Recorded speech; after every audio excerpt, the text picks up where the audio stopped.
बोलो सत्यानारायण भगवान की जय। प्रेम से बोलो सत्यानारायण भगवान की जय। मैं राधिका आपका स्वागत करती हूँ भक्ति की शक्ति चैनल में, जहां हम आपको भक्तिमय कथाएं, दिव्य व्रतों की महिमा और संतों के उपदेश सुनाते हैं। आज मैं आपको एक ऐसी कथा सुनाने जा रही हूँ जो कलयुग में प्रभु भक्ति प्राप्त करने का सरलतम मार्ग बताती है। तो ध्यानपूर्वक सुनिए।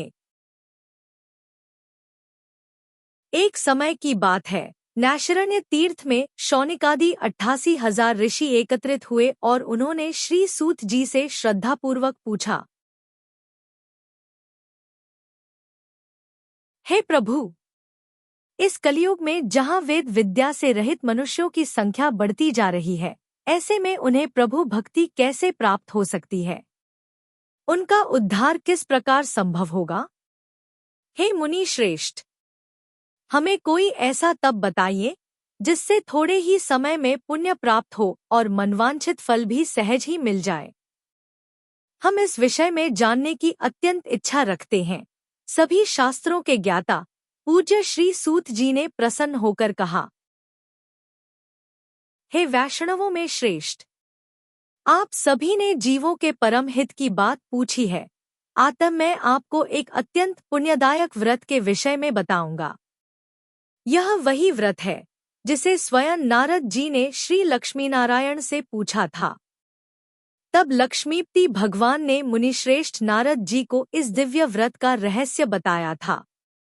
आप सभी इसे ध्यानपूर्वक सुनिए। एक समय की बात है, योगीराज नारद जी दूसरों के हित की इच्छा लिए अनेकों लोकों में घूमते हुए मृत्युलोक में आ पहुँचे। यहाँ उन्होंने अनेक योनियों में जन्मे प्राय सभी मनुष्यों को अपने कर्मों द्वारा अनेकों दुखों से पीड़ित देखा। उनका दुख देख नारद जी सोचने लगे कि कैसा यत्न किया जाए जिसके करने से निश्चित रूप से मानव के दुखों का अंत हो जाए। इसी विचार पर मनन करते हुए वह विष्णुलोक में गए। वहाँ वह देवों के ईश भगवान नारायण की स्तुति करने लगे, जिनके हाथों में शंख, चक्र, गदा और पद्म थे, गले में वरमाला पहने हुए थे। स्तुति करते हुए नारद जी बोले, हे भगवान, आप अत्यंत शक्ति से संपन्न हैं, मन तथा वाणी भी आपको नहीं पा सकती हैं। आपका आदि, मध्य तथा अंत नहीं है। निर्गुण स्वरूप सृष्टि के कारण भक्तों के दुख को दूर करने वाले आपको मेरा नमस्कार है। नारद जी की स्तुति सुन विष्णु भगवान बोले, हे मुनिश्रेष्ठ, आपके मन में क्या बात है? आप किस काम के लिए पधारे हैं?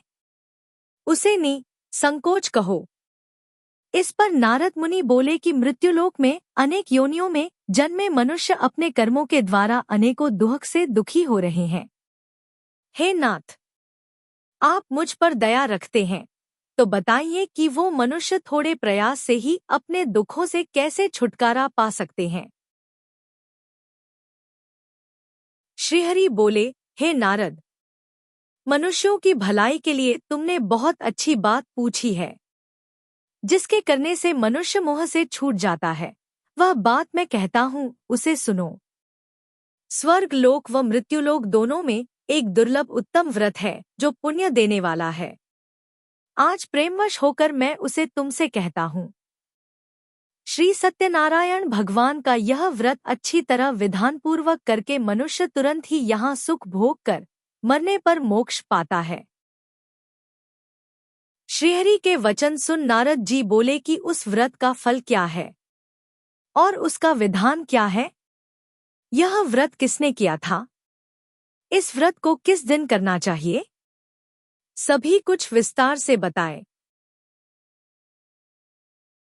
नारद की बात सुनकर श्रीहरि बोले, दुख व शोक को दूर करने वाला यह व्रत सभी स्थानों पर विजय दिलाने वाला है।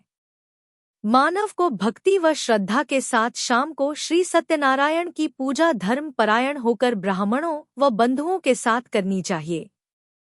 भक्ति भाव से ही नैवेद्य, केले का फल, घी, दूध और गेहूं का आटा सवाया लें।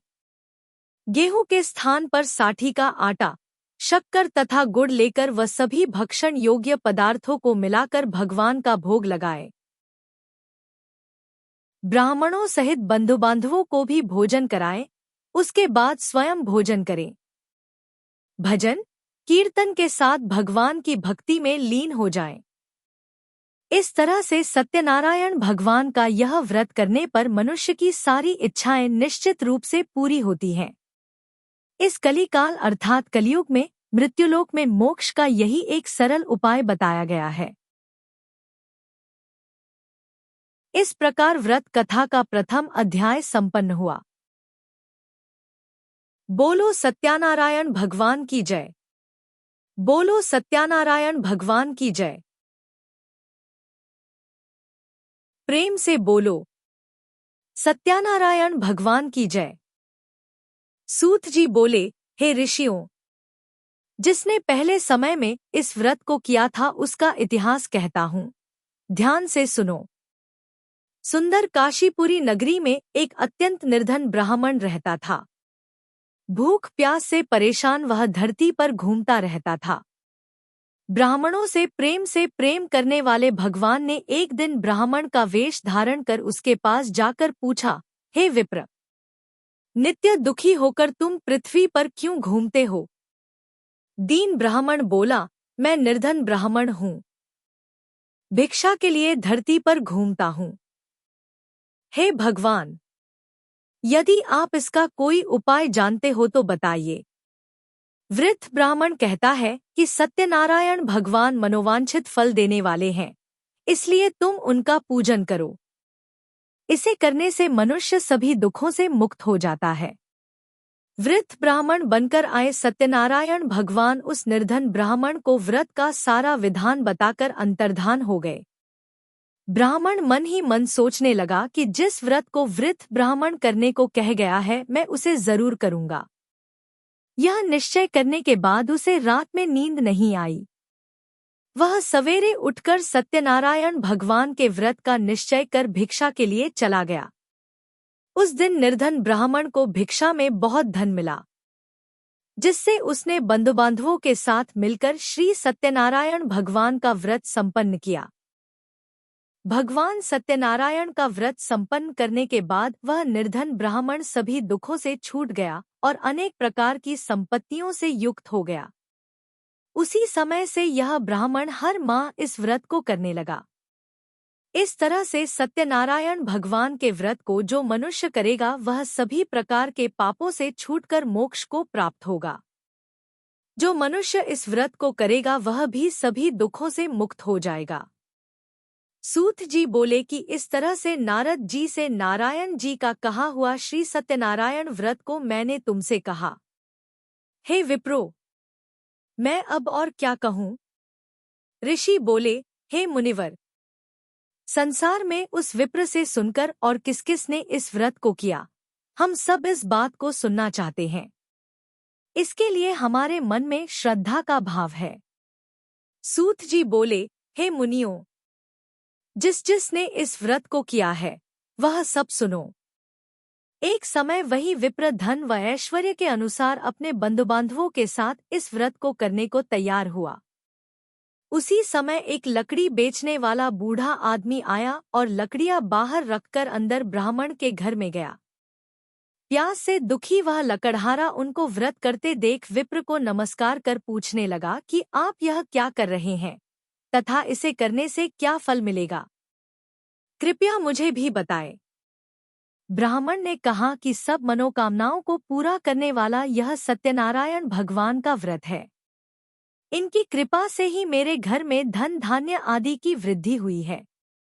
विप्र से सत्यनारायण व्रत के बारे में जानकर लकड़हारा बहुत प्रसन्न हुआ। चरणामृत लेकर व प्रसाद खाने के बाद वह अपने घर गया। लकड़हारे ने अपने मन में संकल्प किया कि आज लकड़ी बेचने से जो धन मिलेगा उसी से श्री सत्यनारायण भगवान का उत्तम व्रत करूंगा। मन में इस विचार को ले बूढ़ा आदमी सिर पर लकड़ियां रख उस नगर में बेचने गया जहां धनी लोग ज्यादा रहते थे। उस नगर में उसे अपनी लकड़ियों का दाम पहले से 4 गुना अधिक मिलता है। बूढ़ा प्रसन्नता के साथ दाम लेकर केले, शक्कर, घी, दूध, दही और गेहूं का आटा ले और सत्यनारायण भगवान के व्रत की अन्य सामग्रियां लेकर अपने घर गया।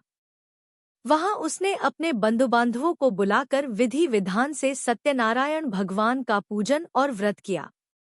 इस व्रत के प्रभाव से वह बूढ़ा लकड़हारा धन पुत्र आदि से युक्त होकर संसार के समस्त सुख भोग अंत काल में बैकुंठ धाम चला गया। श्रीमन नारायण नारायण नारायण। भज मन नारायण नारायण नारायण। श्री सत्यनारायण भगवान की जय।